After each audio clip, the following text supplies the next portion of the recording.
This is going to be a demonstration of a hamstring release. For this, we're going to need a ball and a chair of some kind. You're going to want the chair to have a hard bottom. If it's a soft bottom, you're not going to get the pressure you want. So what I'm going to do with my ball here is I've got a couple options when it comes to hamstring releases. I can focus on the hamstrings on the back of the thigh, like the quad. It has 4 heads.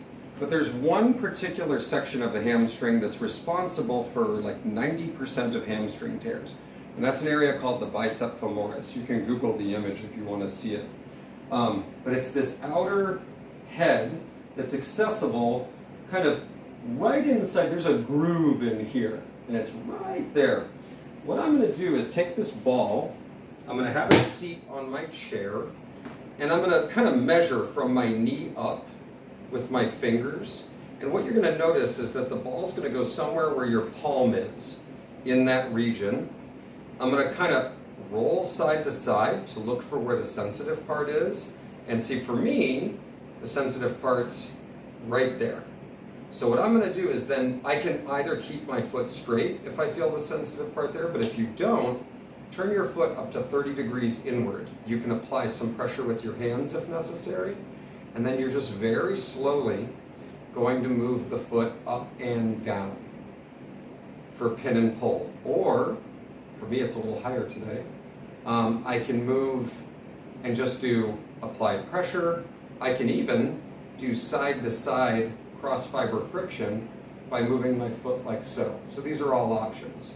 But again, we want to stay inside our frame of tolerance and simply allow this to release by working through the area.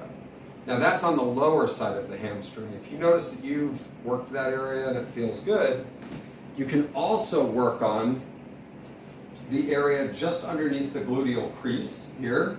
If I take 3 fingers and go right underneath the gluteal crease, the ball will go right there. Same concept. I'm going to sit on the chair and I'm going to kind of move my legs side to side looking for the hot spot. And I definitely can feel one right there for me.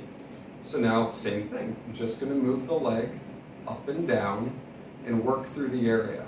Now these are simply 2 suggestions. If you're a person that you know you have a knot in your hamstring or a hot spot anywhere in that region, you can work on finding it with the ball, scanning the area, finding a hot spot.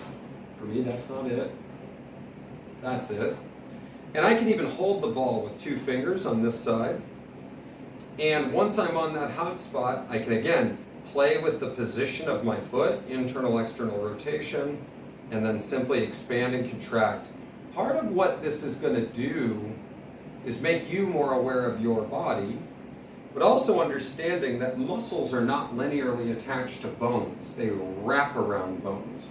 That's why this internal, external rotation is important, because these muscles are not in straight lines.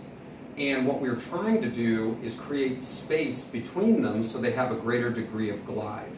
By increasing the glide between the heads of the muscle and hydrating the tissue, we're going to get better elasticity, which means we're also going to get better glide. And that's really, really important for general function. So play with that. And honestly, you can explore your hamstrings probably for the rest of your life. So there's never a point at which it suddenly isn't a good practice to be releasing your hamstrings.